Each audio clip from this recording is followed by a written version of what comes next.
হাদিস শরীফখানা লিখেছেন হযরত মুসনাদ আহমদ ইবনে হাম্বল। মা আয়েশা রাদিয়াল্লাহু তাআলা আনহার সাথে আল্লাহ রাসূলের একদিন কথা কাটাকাটি হয়। আমাদের মতে তো ঝগড়াঝাটি নবীজি কখনোই না, জোরে বলুন না সুবহানাল্লাহ।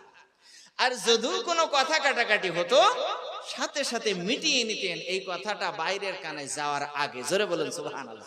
আমরা অনেকে আসি আবার বিবিকে নিয়ে রাস্তা দিয়ে তাড়ানি দেয়, দৌড়ায়, আছে না নাই? আল্লাহু আকবার।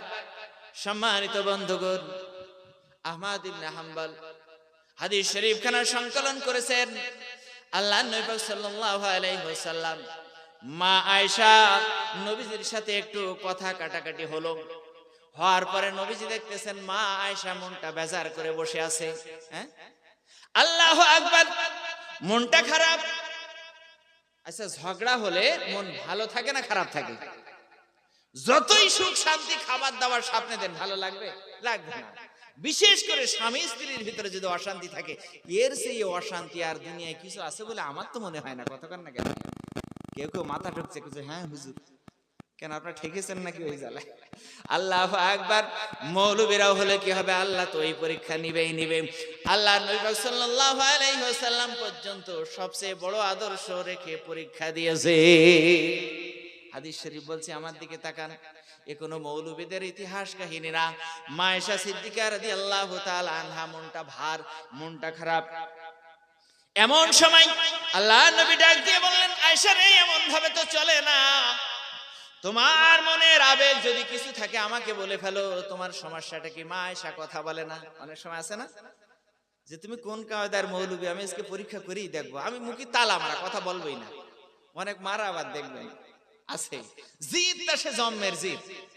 আল্লাহু আকবার। মা আয়েশা রাদিয়াল্লাহু তাআলা আনহা কোনো কথা বলতেছেন না। মা আয়েশাকে ঠান্ডা করার জন্য আল্লাহ রাসূল জানতেন কি জানতেন না? জোরে বলেন সুবহানাল্লাহ। আল্লাহ নবীজি ডাক দিয়ে বলতেছেন, আয়েশা, যদি তুমি আমার সাথে কথা না বলো, এই মুহূর্তে আমাদের দুজনের বিচার আর ফয়সালার জন্য কিন্তু আমি হযরতে ওমরকে ডাক দিব। আর ওমরকে ভয় পায় না এমন কোন লোক নাই। মা আয়েশার মুখের মধ্যে তালা মারা ছিল, চিৎকার দিয়ে বললেন, না হযরত ওমর খবরদার। কইছে, কেন, কি সমস্যা? এতক্ষণ যে মুখে খুব বন্ধ করে গোমর করেছিলে, এখন হঠাৎ করে কইছে ওমর না। তোমার না তাহলে কিটা, কাকে ডাকবো বলো? তুমি মনটা খারাপ কেন, কি সমস্যা? আমাদের দুজনের কথাগুলো শুনো। শোনার পরে সে যে রায় দেবে, ফয়সালা দেবে, আমরা দুজনেই মেনে নেব। ওমরকে ডাকি? কইছে, না, ওমরকে দেখলে আমার ভয় লাগে, অন্য কাউকে ডাকে না। বলছে, তাহলে হযরত আবু বকর। আবু বকর মা আয়েশার কে ছিলেন? জোরে বলেন। যারা বুঝতে পারতেছেন কথাটা একটু বলেন। আবু বকর রাদিয়াল্লাহু তাআলা আনহু মা আয়েশার সম্পর্কে কি হতো? মারহাবা, মারহাবা, জোরে বলেন না সুবহানাল্লাহ। শুধু শুনলে হবে না, মনে রাখতে হবে। আজকে বিকেলেও আমার অনেক মারা এই মহল্লারই কন্যা সন্তান বাইরে শাদী হয়েছে, এখান থেকে 4-5 বছর পূর্বের মাদ্রাসার জলসার একটা বয়ান, একটা হাদিস আমাকে মনে করিয়ে দিয়েছে। সুবহানাল্লাহ, সুবহানাল্লাহ। হয়তো কথাটা অসমাপ্ত ছিল, তা আমি ধন্যবাদ দিলাম ওই মাকে। আমার একটা বোনের বেটি, দিদি দিদি করে ডাকতাম, আমি ধন্যবাদ দিলাম যে এত বছর আগের কথা তুমি মনে রাখলে, ধন্য তুমি মা। সত্যি আরো কিছু নবীজির হাদিসগুলো যদি এরকম স্মরণ রাখো, হতে পারে কিয়ামতের কঠিন মুসিবতের দিন এই উসিলায় আল্লাহ তোমাকে জান্নাত দিবে। জোরে বলুন সুবহানাল্লাহ। মনে রাখার দরকার। আজকে হযরত সাহেব কেবলাই বলে দিলেন, হযরত আবু বকর মা আয়েশার বাবা হতেন। জোরে বলেন। আচ্ছা, সন্তান বাবাকে সবচেয়ে আপন মনে করে না বেশি ডরায়? কথা কান না কেন? আপন মনে করে না? আপন মনে করেন। মা আয়েশা বলছে, ঠিক আছে। আর সন্তান চিন্তা করেন, বাবা মা সন্তানের সবচেয়ে আপন। যদি সন্তান ভুলও করে, মা বাবা সন্তানের পক্ষে রায় দেবে। কথা কান না কেন? আল্লাহ নবী বলছেন, যেহেতু দুজনের কথা শুনে ফয়সালা হবে, মা বাবা সন্তানের কোনোদিন অমঙ্গল চান না। অতএব মা বাবা, আমি যতই দোষ করি না কেন, যতই ত্রুটি করি না কেন, আমার আব্বা এসে বলবে, আয়েশা তুমি ঠিক করেছো। সুবহানাল্লাহ বলবেন না? মা বাবার প্রতি কত ভরসা থাকে সন্তানের।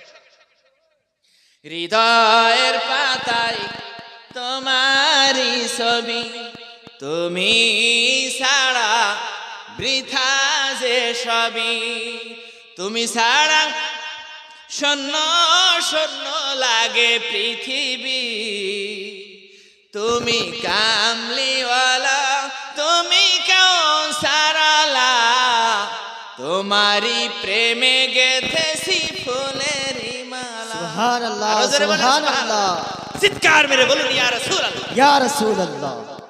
তুমি কামলিওয়ালা, তুমি কাউসারালা, তোমারি প্রেমে গেথেছি ফুলেরি মালা। সবাই বলুন সুবহানাল্লাহ। হৃদয় খাতায় তোমার নাম লিখেছি হাজার বার, স্বপ্নে হলেও ও গো প্রিয় দেখা দাও একবার। সুবহানাল্লাহ। হৃদয় খাতায় তোমার নাম লিখেছি হাজার বার, স্বপ্নে হলেও ও গো প্রিয় দেখা দাও একবার। ও গো প্রিয় মোরা তোমারি উম্মত, শেষ বিচারেও চাই তোমারি শাফাআত। তুমি কামলিওয়ালা, তুমি কাউসারালা, তোমারি প্রেমে গেথেছি ফুলেরি মালা। তুমি কামলিওয়ালা, তুমি কাউসারালা, তোমারি প্রেমে গেথেছি ফুলেরি মালা। মোহাম্মত বলুন সুবহানাল্লাহ। সুবহানাল্লাহ। দো জাহানের বাদশা তুমি, দো জাহানের বাদশা তুমি, গাই তোমার গান। তোমার প্রেমে সৃজন হলো জমিন ও আসমান। দো জাহানের বাদশা তুমি, গাই তোমার গান। তোমার প্রেমে সৃজন হলো জমিন ও আসমান। ও গো প্রিয় মোরা তোমারি উম্মত, শেষ বিচারেও চাই তোমারি শাফাআত। তুমি কামলিওয়ালা, তুমি কাউসারালা, তোমারি প্রেমে গেথেছি ফুলেরি মালা। তুমি কামলিওয়ালা, তুমি কাউসারালা, তোমারি প্রেমে গেথেছি ফুলেরি মালা। আল্লাহুম্মা সাল্লি আলা সাইয়্যিদিনা মাওলানা মুহাম্মদ ওয়া আলা আলি সাইয়্যিদিনা ওয়া আলা আলি সাইয়্যিদিনা মাওলানা মুহাম্মদ সাল্লাল্লাহু আলাইহি ওয়াসাল্লাম। সম্মানিত উপস্থিতি, গভীর মনোযোগ। প্রায় ফজর রক্ত হয়ে গেল, 4টে বাজতে চলেছে। কষ্ট হচ্ছে আপনাদের? দোয়া করে দেব না কিছুক্ষণ চলবে? মাশাআল্লাহ মাশাআল্লাহ, দেরি আছে। হযরত সাহেব বললেন, জোরে বলেন না আল্লাহ। সম্মানিত ভাইরা, মা আয়েশা সিদ্দিকা রাদিয়াল্লাহু তাআলা আনহা বললেন, নবী গো কোনো অসুবিধা নাই, আমার আব্বা যদি আসেন আমি তো ওটাই চাই। সুবহানাল্লাহ, আমার আব্বাই বিচার করুক। আল্লাহু আকবার। আল্লাহ নবী বললেন, ঠিক আছে কোনো অসুবিধা নাই, আমি এখনই ডাকতেছি। হযরত আবু বকর রাদিয়াল্লাহু তাআলা আনহু, তিনি খলিফাদের শ্রেষ্ঠ ছিলেন। আল্লাহর নবীজির পরে 4 জন খলিফার দায়িত্ব গ্রহণ করেছেন, তার ভিতরে প্রধান ছিলেন হযরতে আবু বকর। সুবহানাল্লাহ। কিন্তু অধিকাংশ সময় আল্লাহর নবীজি যখন নাম নিতেন, কোন বিচার আচারে যেতেন, হযরতে ওমরকে সাথে রাখতেন, কারণ ওমরের কারণে আল্লাহ অনেক ফয়সালা সহজ করে দিয়েছেন। জোরে কোন সুবহানাল্লাহ। সুবহানাল্লাহ। ওমর থাকলে শয়তান এসে মানুষকে ধোঁকা দিতে পারতো না। ওমর যেই পথে চলতো ওই পথে শয়তান পর্যন্ত চলতো না। এখন তো দেখবেন নামে মুসলমান, কেউ দেখানো মুসলমান, কেউ দেখানো আছে না নাই? আল্লাহু আকবার। কেউ আবার মসজিদে মাঝে মধ্যে একটু যায়। আল্লাহু আকবার। একজন আলেমকে আমি বলতেছিলাম, আল্লাহু আকবার, কিতাবের ভিতরে এসেছে এখন অনেক মানুষ আছে নামাজ পড়ে সমাজ বাঁচাইতে, কথা কয় না। আল্লাহ নবী বলতেছেন দুনিয়ার মানুষ দেখানো যদি আমল হয়, ওই আমলটা ফেরেশতারা তার মুখের উপরে ছুঁড়ে মেরে দেয়। আল্লাহু আকবার। এজন্য আপনার মনের ভিতরে ব্যথা, মনের ভিতরে যন্ত্রণা, আজকের রাত্রে আল্লাহকে বলেন। শবে বরাতের রাত্রে বলেছিলেন, না বলে থাকলে শবে কদরের রাত্রে বলবেন। রমজানের প্রত্যেকটা রাত আল্লাহর কাছে খুবই গুরুত্বপূর্ণ এবং দামি। এই রাত্রেগুলোতে আল্লাহর কাছে দুইখানা হাত তুলে আল্লাহর কাছে দোয়া করবেন, আসমানের মালিক আমাকে তুমি এই ব্যথা যন্ত্রণা দূর করে দাও, আর যদি দূর না করো এই যন্ত্রণা যেন সইতে পারি, হ্যাঁ আমি যেন আমার লাইন চুপ না হয়ে যায়। আছে না নাই? অনেক মানুষ জ্বালা যন্ত্রণা সইতে পেরে না পেরে আত্মহত্যা পর্যন্ত, আছে না নাই? আল্লাহর কাছে সইতে পারে, আল্লাহ তুমি আমাকে ধৈর্য দাও। সবরের গুণ অনেক বেশি, জোরে বলেন না সুবহানাল্লাহ। অনেকে বলতেছিলেন কয়েকজনের সাথে, কেউ দোয়া চায় অসুস্থতার জন্য, কেউ মা নাই, কেউ আবার দাদা অসুস্থ, কেউ আবার হার্টের পেশেন্ট, কেউ বিভিন্ন সমস্যায় জর্জরিত। ও বন্ধু, দুনিয়ার ভিতরে দেখলাম আল্লাহ প্রত্যেকের একটা পরীক্ষা দিয়ে রেখেছেন। এজন্য আমি জুমার মসজিদে একটু শুরু করেছিলাম, কিন্তু বলতে পারিনি। কেউ কেউ কোথা থেকে শুনেছেন জানি না, অনেক যুবক ভাইরা আহ্বান করেছে যে হুজুর ওই ধৈর্যের দোয়াটা একটু আপনি করবেন। কি ধৈর্যের দোয়া করলে আপনারা ধৈর্য ধারণ করবেন, রাগ করবেন নাই? আরো যেরকম রাগ করবেন আপনারা, একটু মোহাব্বতে বলেন সুবহানাল্লাহ। আপনারা ঘুমোচ্ছেন না, এটা সামাদ খানা, আমি তো আর এখন কিছু বুঝতে পারছি না। ঠিক আছে, কবরস্থান পারা না, ওই ট্যাবলেটটা আগে দরকার ছিল মনে হয় না। আল্লাহ ধৈর্য ধারণ করার শক্তি দাও গো মেহেরবান, আমায় দাও গো মেহেরবান। জোরে বলেন সুবহানাল্লাহ। সুবহানাল্লাহ। কাদের মনের ভিতরে কত আশা আকাঙ্ক্ষা আছে, তারাই আল্লাহকে শুনান, আল্লাহ সব ব্যথা মুছে দেবে। জোরে বলুন না সুবহানাল্লাহ। বুকের ভিতর ব্যথার নদী বইছে অফুরান, বইছে বইছে অফুরান। ধৈর্য ধারণ করার শক্তি দাও গো মেহেরবান, আমায় দাও গো মেহেরবান। জোরে বলুন না সুবহানাল্লাহ। আধার আমার আলো দিয়ে কানাই কানাই দাও ভরিয়ে, আধার আমার আলো দিয়ে কানাই কানাই দাও ভরিয়ে, অন্তরেতে দাও গো প্রভু ভোরের পাখির গান, দাও গো মেহেরবান। ধৈর্য ধারণ করার শক্তি দাও গো মেহেরবান, আমায় দাও গো মেহেরবান।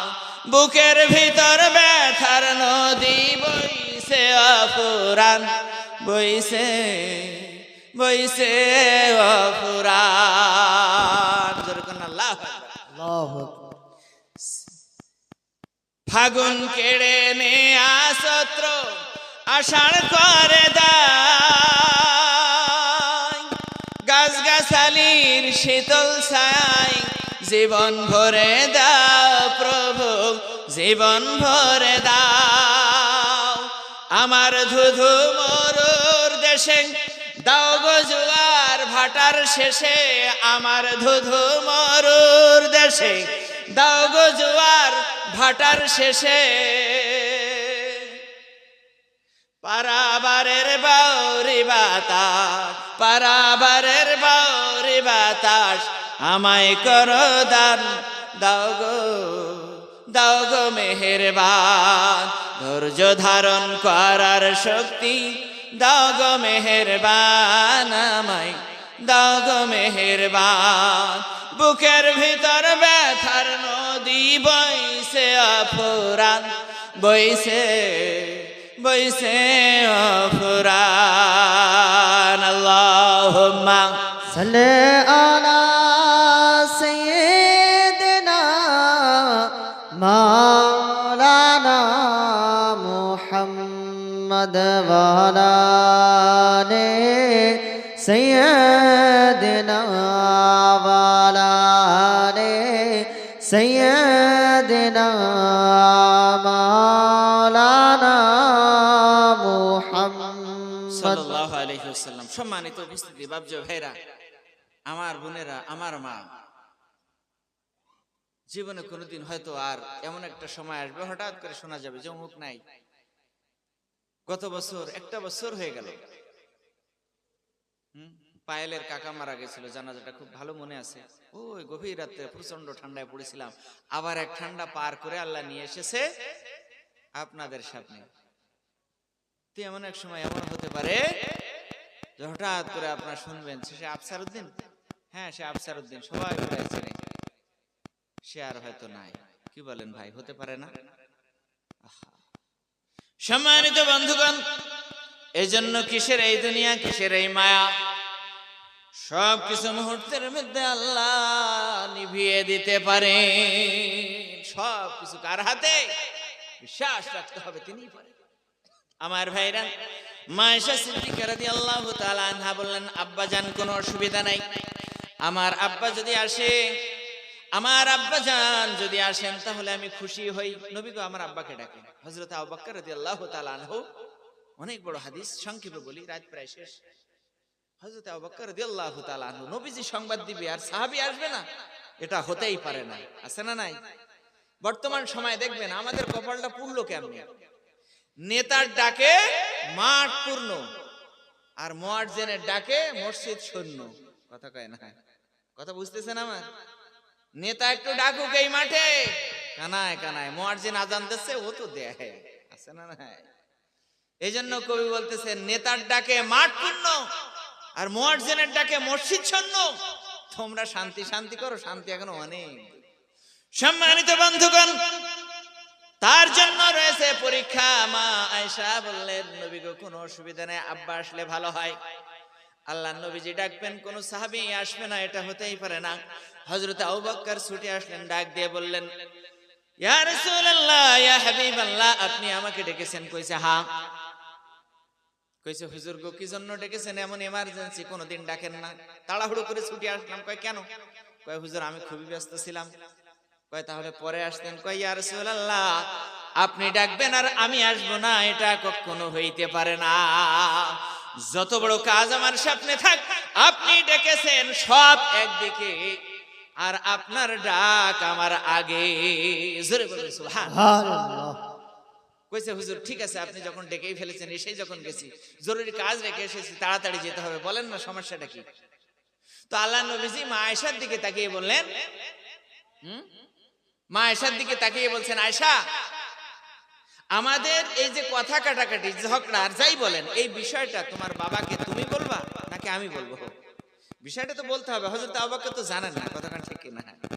বলছে আয়েশা গো, তোমার বাবাকে এই বিষয়টা কে বলবে? তুমি তোমার বাবাকে বলো নাকি আমাকে বলতে হবে? মা আয়েশা বললেন, নবী গো, গভীর মনোযোগ খেয়াল করেন। মা আয়েশা বললেন, নবীজি আপনি বলেন, তবে যেটা বলবেন, যেটা ঘটেছে সেটাই বলবেন। আমার দিকে তাকান। আছে না এমন অনেকে দেখবেন, যখন আসামি কাঠগড়ায় দাঁড় করায়, জজ সামনে বসে আছে, উকিল কিংবা যদি মুসলমান হয় আল কোরআন নিয়ে যায়, হ্যাঁ, যদি খ্রিস্টান হয় তাহলে রামায়ণ আরো যা কিছু আছে, হিন্দু যদি হয় মহাভারত, হ্যাঁ, বলে এর উপরে হাত রাখো, রেখে বলো যাহা বলিব সত্য বলিব, সত্য বই মিথ্যা বলিব না। আছে না নাকি? ওয়াদা করিয়ে নাই, জানে যে যেটা বলবে তার উপরে রায় হবে, তারপরেও সিগন্যাল। আচ্ছা, এটা ওয়াদা করানো তো দোষের কিছু না, হ্যাঁ, এটা তো ভালো কথা। মা আয়েশা শুধু আবেগ ঘন মুহূর্তে এতটুকু কথা বলেছিলেন। হাদিসের রাওয়ায়াত বললেন, ইয়া রাসূলুল্লাহ, বিষয়টা আব্বাজানকে আপনি বলেন, তবে হ্যাঁ যেটা ঘটেছে সেটাই বলেন, এটা তো দোষের কিছু না, কি বলেন, তাই না? আল্লাহু আকবার। এতটুকু কথা মা আয়েশা শুধু বলেছিলেন, আর কিছু বলা লাগেনি। এর উপরে বেসিক করে, এর উপরে দৃষ্টি রেখে এতটুকু কথা শুনে হযরত আবু বকর ফয়সালা করে দিলেন। জোরে বলেন সুবহানাল্লাহ। এতটুকু কথা মা আয়েশা বলেছিলেন, আর কিছু বলা লাগেনি, ফয়সালাটা ওখানে হয়ে গেছিল। বলবো ফয়সালাটা? কি রাগ করবেন আপনারা? না মারা রাগ করে আল্লাহই জানে। আল্লাহু আকবার। নারায়ে তাকবীর, নারায়ে রিসালা। এক ভাই 500 টাকা, জোরে বলুন মারহাবা। আল্লাহ দানকে কবুল করুন। একসাথে এক্ষুনি দোয়া হয়ে যাবে, যারা দিবেন একসাথে দিতে থাকুন। সম্মানিত ভাই গো, মা আয়েশা সিদ্দিকা রাদিয়াল্লাহু তাআলা আনহা শুধু এতটুকু কথা বললেন। এতটুকু কথা বলতে দেরি, শেষ হতে দেরি, আল্লাহ নবীজি কথা শুরু করেননি, এখনো সে হাদিস আর শুরু হয়নি। হযরত আবু বকর উঠে গেছে, বিচারের ফয়সালা দেবে। আমার দিকে তাকান, মারা রাগ করবেন না।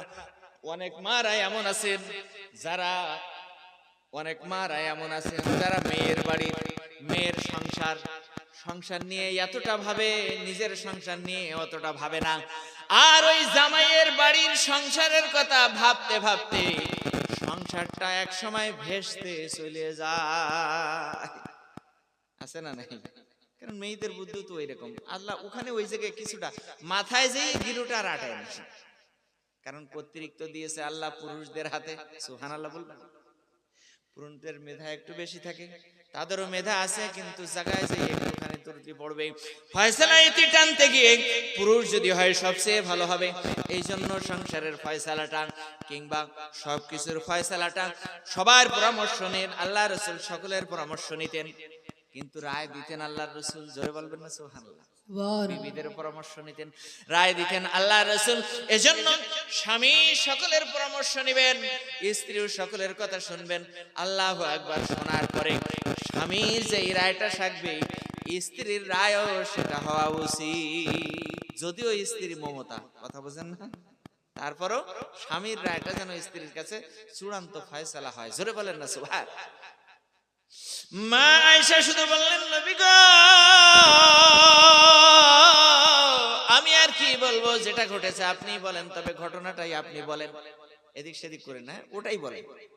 এতটুকু কথা বলার সাথে সাথে আবু বকর রাদিয়াল্লাহু তাআলা আনহু এবার দাঁড়িয়ে গেলেন, আস্তে করে মা আয়েশার কাছে গেছে। মা আয়েশা হলো আবু বকরের কন্যা, আবু বকরের বেটি।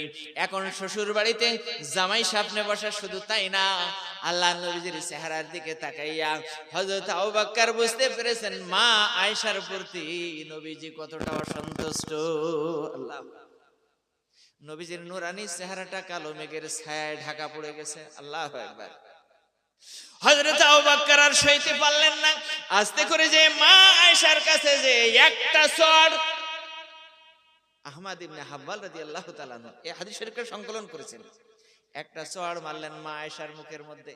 এত জোরে মেরেছেন মা আয়েশা মাটির ভিতরে গড়িয়ে পড়েছে। তবু আবু বকর থামতে পারে না, নিজের সন্তানকে শাসন করা মা বাবার দায়িত্ব। হ্যাঁ, যদি লাইন চুত হয়, ও বন্ধু ট্যাবলেট বাড়ি নিয়ে যাবেন, ট্যাবলেট কি করবেন আগে যদি আপনারই সমস্যা থাকে। হ্যাঁ, আপনি দিনের ভিতরে 24টা ঘন্টার ভিতরে 25 ঘন্টা আপনি ওই সিরিয়াল আর টিভি আর নেট নিয়ে পড়ে থাকেন। আছে না নাই? নেট চেনেন তো, ঘেরা দেয়া নেট না, ফোনের নেট, এটাই নিয়ে পড়ে থাকেন। এখন তো ছেলে আর কি করবে? ও ছেলে তো 24 কেন, ও 48 ঘন্টা পড়ে থাকবে। ও চাইবে যে আমিও তাই থাকি। আপনি যদি সন্তানকে মানুষ করতে চান, ওই ট্যাবলেটটা বাসায় নিয়ে যান, তবে তার আগে আপনার আমলটা ওই 24 ঘন্টার ভিতরে 12 ঘন্টা 10 ঘন্টা ইন্টারনেটে ইউটিউবে এদিকে না দিয়ে, কেন ফোন হুজুররা ব্যবহার করে না? ফোন আমাদের তো আছে, তো 24 ঘন্টা তো না, প্রয়োজনে দিনের ভিতরে কয় ঘন্টা বা হুজুরা ইউজ করে, কিংবা ফ্রি টাইম যখন থাকে, আছে না? আপনি এইটা যখন ব্যবহার করবেন, একদিন আপনার চোখের লাইট থাকবে না, চোখের বাতি হারিয়ে যাবে, একদিন আপনার শরীরের পাশপাতি অনেকটা নষ্ট করে দেবে। বৈজ্ঞানিক বলতেছেন এই চোখের লাইটটা যখন ডিসপ্লের উপরে পড়বে, ডিসপ্লের এফেক্টটা আপনার ব্রেনটে যে লাগে, ব্রেনটের থেকে যে আপনার দিলের ভিতরে লাগে, দিলের থেকে যে আপনার হার্টের সমস্যা হয়, হার্টের থেকে ফুসফুসের সমস্যা হইতে পারে। বন্ধুরা রে, আমি জুমার মসজিদে একটুখান খুতবার জন্য দাঁড়িয়ে বলতেছিলাম, আল্লাহ নবীজির এই তথ্যগুলো প্রত্যেকটা মানুষ যদি আমল করে চলে, দুনিয়ার ভিতরে কোনো মানুষের রোগ হবে না, হবে না। সুবহানাল্লাহ। শুধুমাত্র জীবনটা নবীজির সুন্নাতে চালাতে হবে। আমরা তো ইঞ্জিনটা এমন ভাবে চালাই, ইঞ্জিন পাইতেছে না, তারপরেও ফুল স্পিড, আছে না নাই? আহা, এটাও তো ইঞ্জিন। আমরাও তো বুঝি অনেক সময় হয়, কয় হুজুর কি আপনার কি এটা সেটা খুব খান, এটা সেটা খুব খাই না, কিন্তু আজকে এই 2টা দিন হলো এখানে আসি, না খাইলে মানুষ রাগ করে। আরে খাইতে খাইতে তো আমারও তো ইঞ্জিন, আছে না নাই? 3 শ্বাস ভক্ষণ করে হজম ক্ষমতা এই ইঞ্জিনে আল্লাহ দেশে, এখন 7-8 শ্বাস পড়ে যাচ্ছে প্রত্যেক দিন। আচ্ছা, এই ইঞ্জিনে কি পারবে? এটা তো আসলে জরাবতী হয়ে গেল, জুলুম হয়ে গেল। সম্মানিত বন্ধুগণের জন্য বলতেছিলাম, প্রত্যেকটা জিনিসের পরীক্ষা রয়েছে। মা আয়েশা রাদিয়াল্লাহু তাআলা আনহাকে জমিনে যখন গড়িয়ে পড়লেন, আবু বকর রাদিয়াল্লাহু তাআলা আনহু থামতে পারলেন না, আরেকটা চড় মারবে বলে হাত উঠিয়েছে। আল্লাহর নবীজি মা আয়েশাকে খুব ভালোবাসতেন, জোরে বলুন সুবহানাল্লাহ। আল্লাহ নবী পাক সাল্লাল্লাহু আলাইহি ওয়াসাল্লাম দুই হাত উঠিয়ে দিলেন। হযরত আবু বকর বুঝতে পেরেছেন আল্লাহর রাসূল মারতে নিষেধ করতেছেন, আল্লাহর রাসূল নিষেধ করবেন আর সাহাবীরা সেই কাজ করতে পারে, এটা কোনোদিন হইতে পারে না। আবু বকর রাদিয়াল্লাহু তাআলা আনহু মারতে যাবেন, আল্লাহর রাসূল দুই হাত উঠিয়ে দিয়েছেন। হযরত আবু বকর রাদিয়াল্লাহু তাআলা আনহু নিজের হাত থামিয়ে নিলেন আর মারলেন না, কিন্তু রাগটা থামাতে পারতেছেন না। অনেক সময় দেখবেন কিছু মানুষের রাগ এত চরম পর্যায়ে পৌঁছে যায় যে থামতে পারে না, রাগের চোটে গড়গড় করে, আসে না নাই, পা থেকে মাথা পর্যন্ত জ্বলতেছে। হযরত আবু বকর রাদিয়াল্লাহু তাআলা আনহু হাদিস শরীফের ভিতর দেখলাম সেদিন এরকম হলো যে তুই আমার সন্তান হয়ে আল্লাহর রাসূলকে কমান্ড করিস কি করে যে যাহা বলিব সত্য বলিব, সত্য বই মিথ্যা বলিব, আসে না নাই? কেন? আল্লাহর রাসূল যেটা বলবে সেটাই সত্য। আমার বুকে আমার ওরসে জন্মগ্রহণ করে নবীকে যেটা ঘটেছে সেটা বলার জন্য আহ্বান করার তুমি কে? তুমি এতটুকু বলতে পারে, হ্যাঁ নবীজি আপনি বলেন, বাস মিটে গেল। তুমি এটা কেন বলবা? নবীজি আপনি যা বলবেন সত্য সত্য বলবেন, এটা বলার অধিকার তোমাকে কে দিয়েছে? আমি তোমার পিতা এখানে থাকতে? মা আয়েশা ভাবছিলেন বাবা একটু আমার দিকে টানবে, তাই নিচে কিরাম দেখেছেন তো একে টানে জমিনের ভিতরে পড়ে গেছে। অনেক মারা এত টানে মেয়ের দিকে জামার দিকে, টানতে টানতে ওই সংসারটা একেবারে গাবিতে, একেবারে নদীতে, একবার জলে ভাসিয়ে দিয়ে ছেড়ে দিচ্ছে, আছে না নাই?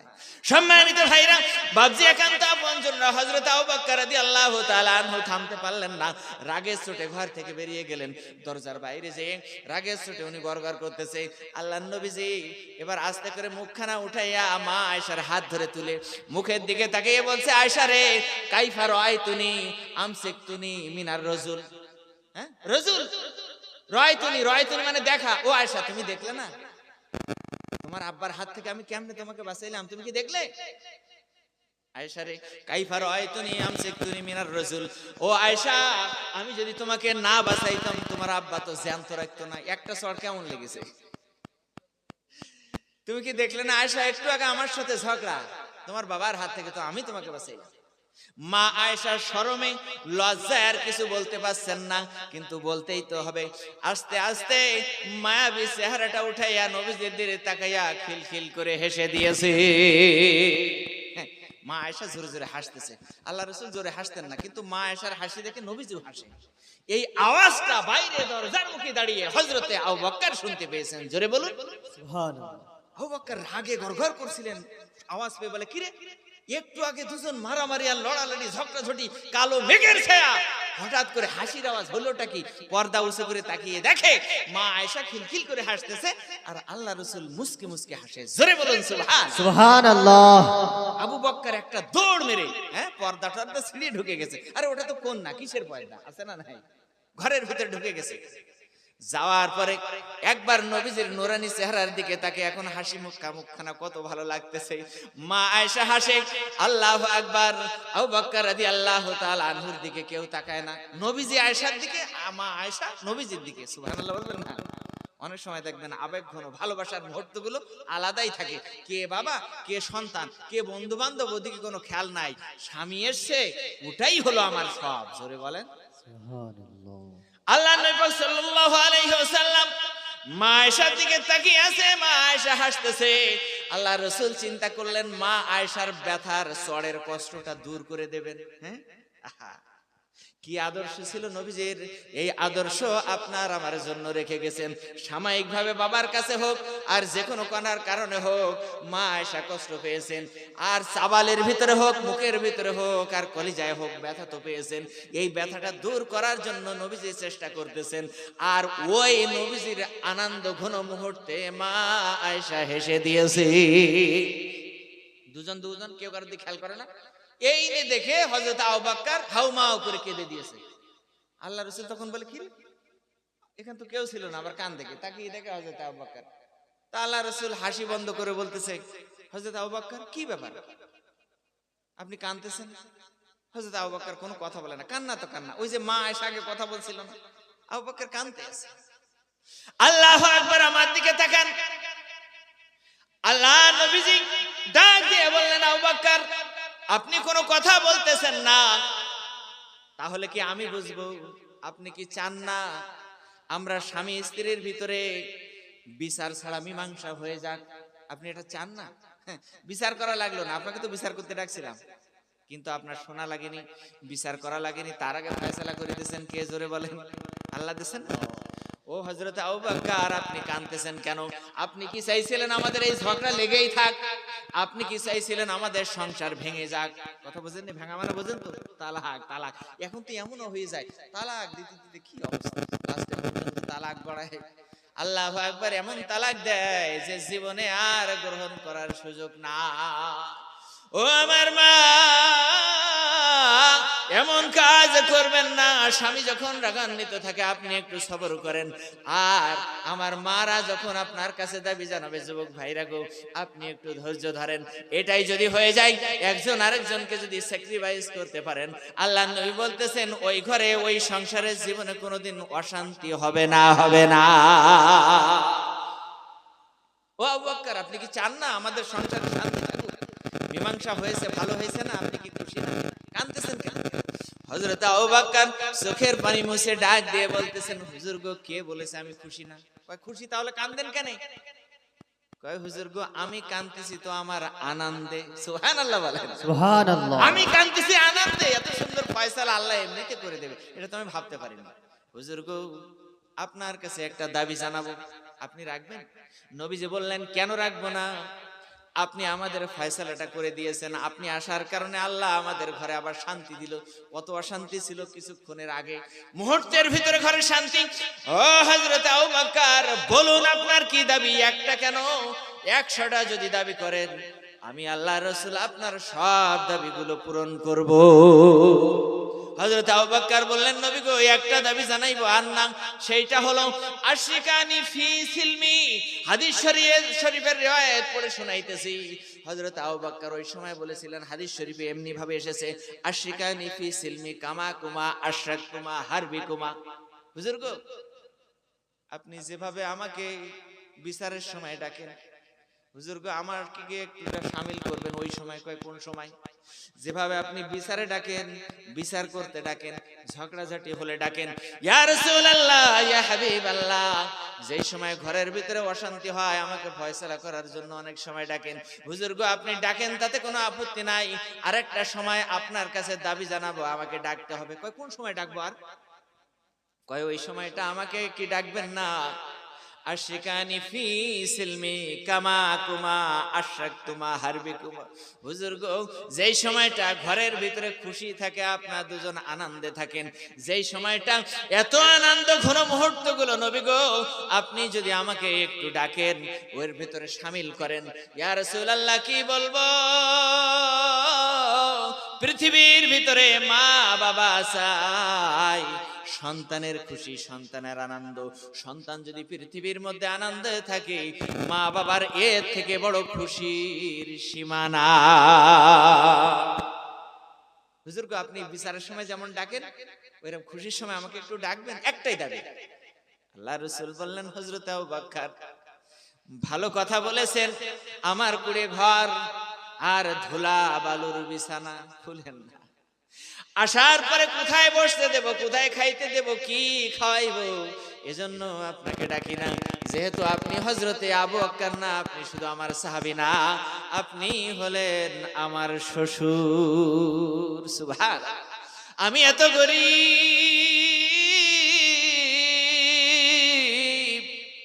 যে গরিবের কারণে 3 দিন পর্যন্ত পেটের মধ্যে পাথর বেঁধে রেখে দিয়েছি। আল্লাহ রাসূল কি গরিব ছিলেন? জোরে বলেন।